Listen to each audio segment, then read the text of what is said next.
I actually think it's not dissimilar to the early stages of the Industrial Revolution, actually. And I see reactions from organizations. I mean, interestingly, the Screenwriters Guild at the moment on strike to try feels to me a bit like the Luddites and the Loom and powered looms at the start of the Industrial Revolution, which is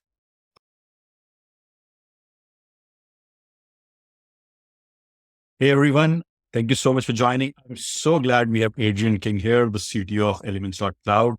Adrian has spent a ton of time in the technology world and lately around generative AI. And as you are probably aware, Elements.cloud is at the bleeding edge of it when it comes to metadata analysis and a lot of interesting things that they're doing.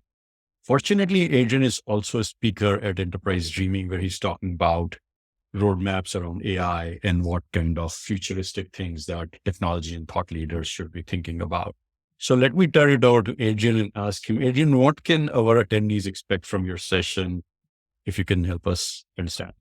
Yeah, thank you. Yeah, what I want to do is try and paint a picture about where AI is likely to go and the impact that's going to have on the enterprise. I mean, AI is nothing new. AI has got a 75-year history to get to where it is today. It's just it's exploded into people's consciousness in the last 6 months. OpenAI launched and basically released ChatGPT to the general public. They weren't quite sure what to do with it. But actually, we'll just open it up and see whether or not people are interested. And it just unleashed this wave of probably the most profound wave of technology engagement I've seen in my 38 years of being in the IT world. It's already profound, the type of things that it's unleashed. In our business today, we're already seeing 20-30% productivity improvements in some areas just using ChatGPT, and ChatGPT being one application built on top of large language models.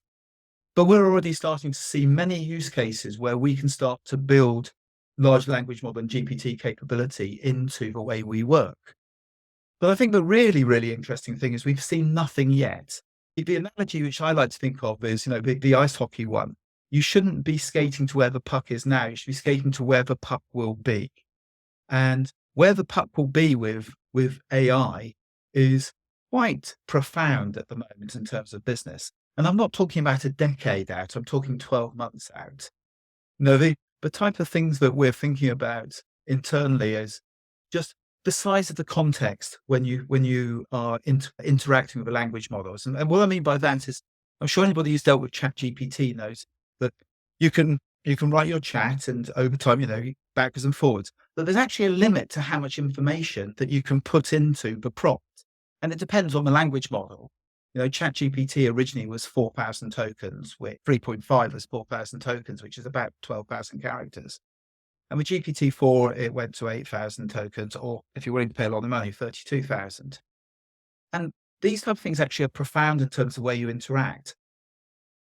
The way I think about a large language model and GPT from AI as an example is it's like having a very, very, very well-informed consultant who actually knows an enormous amount about the world, is very eloquent, but knows nothing about your specific use case, your specific data, and actually knows nothing really since September 2021, because that was when it was trained.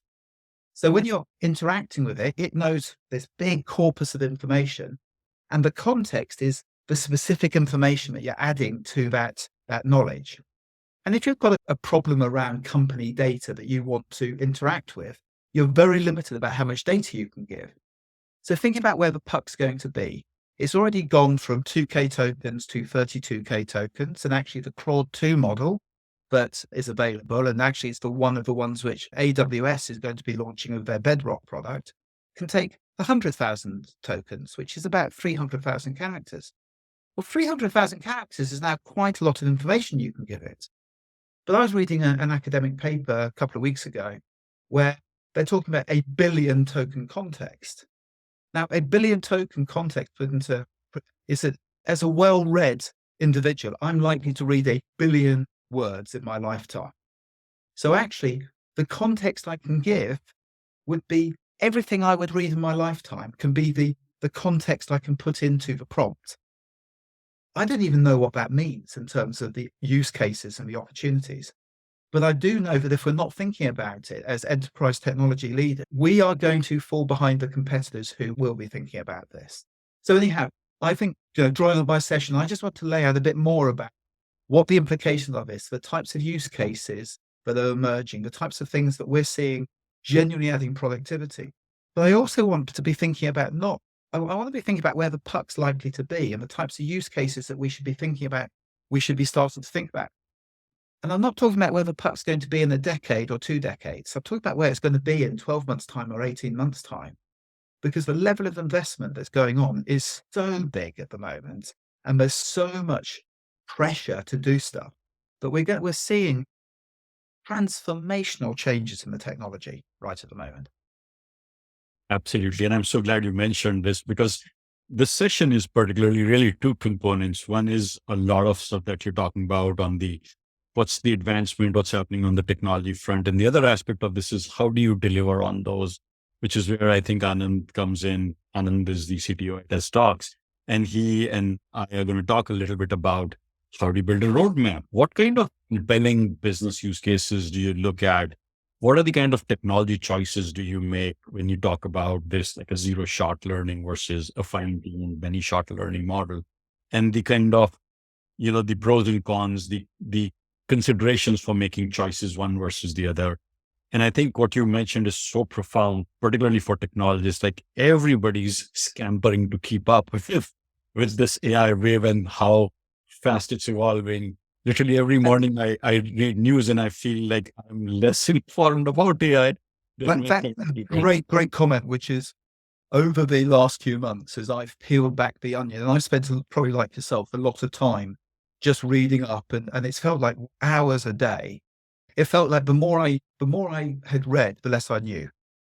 And actually, I feel I've gone through that curve. I'm actually now feeling much more confident in my understanding. But for for several months, I genuinely felt that the more I read, the more perplexed I was, and the less I really understood about what the opportunities were. And I think I've come through that now, and I've now got a good foundation of understanding what the opportunities now are.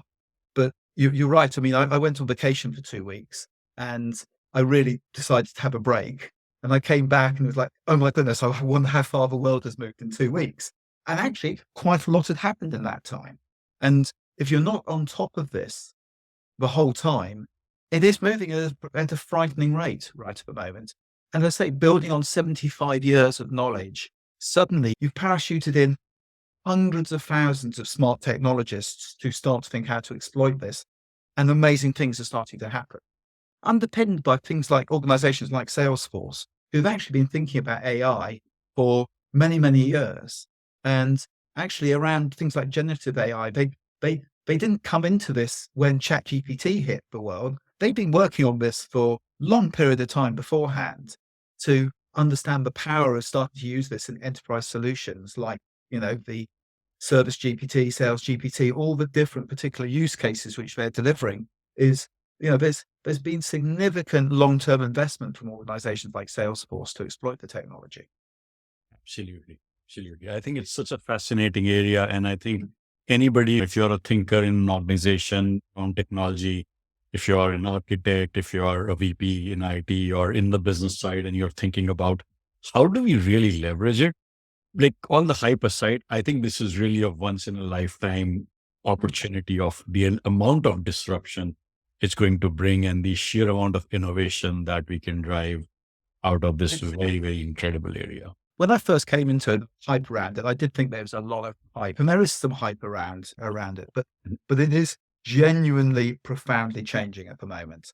I actually think it's not dissimilar to the early stages of the Industrial Revolution, actually, and I see reactions from organizations. I mean, interestingly, the Screenwriters Guild at the moment on strike to try feels to me a bit like the Luddites and the Loo and powered looms at the start of the Industrial Revolution, which is, I'm sorry, but, and I have great sympathy with where they are. You're not going to stop this.